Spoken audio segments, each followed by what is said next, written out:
Pooja Plastic, bathroom accessories, essentials that make your bathroom beautiful, and many more. Pooja Plastic colorful range that makes every bathroom cheerful. समय में डकैत bank में घुसकर बंदूक की नोक पर तिजोरी खाली कर दिया करते थे। अब ये काम मोबाइल फोन के जरिए होता है और आपका खाता खाली हो जाता है। छत्तीसगढ़ की राजधानी रायपुर में लोग लगातार ऑनलाइन ठगी का शिकार हो रहे हैं। अगर आप अलर्ट नहीं हैं तो आप भी साइबर ठगों के अगले शिकार हो सकते हैं। पूरा मामला क्या है और कैसे आप बच सकते हैं, कैसे सतर्क रह सकते हैं, इस रिपोर्ट में समझिए। किसी को घर बैठे काम का दिया झांसा तो किसी को दिया क्रेडिट कार्ड में मुनाफे का लालच। बिछाया ऐसा जाल कि लूट लिया ठगों ने बैंक अकाउंट से सारा माल। न चाकू न बंदूक, फिर भी हो गई डिजिटल लूट। मोबाइल पर ठग का एक कॉल और हो गया मेहनत की कमाई का गेम ओवर। रायपुर में बीते एक हफ्ते में 15 लाख से अधिक की ठगी के मामले सामने आए हैं। गृहिणी से लेकर पढ़े लिखे बैंक कर्मी तक इनका शिकार बन गए। बहुत सारा मैसेज एक के बाद एक आया, तो मैंने कहा ये फालतू के मैसेज क्यों आ रहे हैं, है ना। और मैसेज आया बहुत सारा, तो मेरे को लगा ये सबको डिलीट करना चाहिए। शायद एक आध खोला भी होगा, तो खोलने के बाद में डिलीट किया उसको, और कुछ नहीं, ना OTP दिया मैं, ना उन लोगों ने OTP मांगा, कुछ नहीं। मेरा फ़ोन हैक कर लिए, हैक करके डायरेक्ट डेबिट उन्होंने मेरे अकाउंट में डायरेक्ट किया UPI से। अब आपको कुछ बड़े मामले बताते हैं।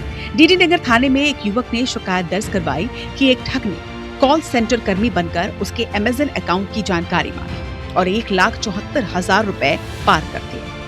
वहीं खमतराई इलाके के एक युवक ने नया फोन लिया, नेट बैंकिंग ऐप इंस्टॉल किया और अकाउंट से 1,30,000 रुपए निकल गए। इधर शांति नगर की एक महिला को ठग ने वर्क फ्रॉम होम का लालच दिया।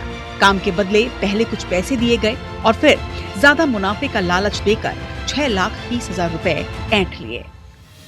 क्रेडिट कार्ड में कुछ बोनस आया है और उसे प्राप्त करने के लिए उसे लिंक शेयर किया गया, जो कि फ्रॉड के द्वारा दी गई लिंक थी, और उस पे जाने से उसको OTP दिया गया था।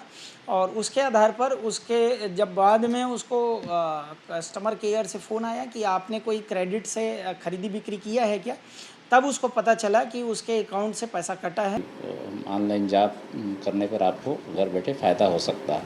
ऑनलाइन कार्य किया गया, उसके एवज में लगभग शुरुआत में उसको 2,000 रुपये प्राप्त हुए, और इस तरह वो लालच में आई। और उसके बाद उसको एक टेलीग्राम लिंक दिया गया, और टेलीग्राम लिंक में जाने के बाद जॉब के नाम पर उसको अलग अलग फीस के नाम पर उससे रकम इसके द्वारा लगातार 3 दिन तक जमा कराई जाती रही। वहीं छत्तीसगढ़ में ऑनलाइन ठगी के मामलों की बात करें तो छत्तीसगढ़ में साल 2019 से लेकर 2025 तक ऑनलाइन ठगी के 3,128 मामले दर्ज हुए हैं, जबकि डिजिटल अरेस्ट के 31 मामले दर्ज हैं। यानी छत्तीसगढ़ में हर साल ऑनलाइन ठगी के 446 मामले दर्ज हुए हैं।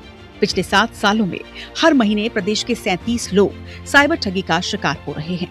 अब तक 306 करोड़ 61 लाख रुपए की ठगी हुई है और इनमें से 85 करोड़ 60 लाख रुपयों की राशि होल्ड कराई गई और 1,776 ठगों को गिरफ्तार किया गया। ऐसे में साइबर ठगी से अलर्ट रहिए। ध्यान रखिए कि सुरक्षा एजेंसियां और पुलिस कभी भी WhatsApp या वीडियो कॉल पर गिरफ्तारी नहीं करती। अगर कोई कॉल पर आपको डराए या धमकाए तो घबराएं नहीं। OTP, bank password, UPI pin किसी को भी ना बताएं। फ्रॉड होने या शक होने पर 1930 पर कॉल करें और शिकायत दर्ज करवाएं।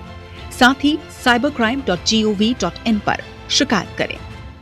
लोगों से यही अपील करता हूँ कि अगर किसी के साथ कोई ठगी, फ्रॉड या किसी तरह की एक्सटॉर्शन की घटना हुई हो, तो वो सबसे पहले 1930 या cybercrime.gov.in में तत्काल रिपोर्ट करें।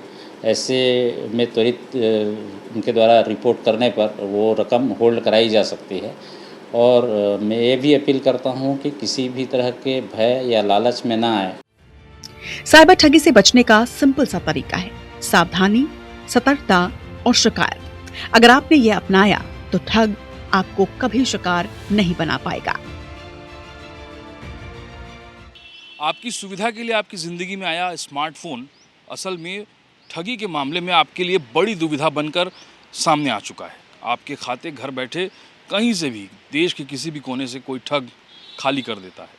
और ऐसे में आपका डर और लालच दो बड़ी वजह बनते हैं आपकी ठगी के जाल में फंसने के।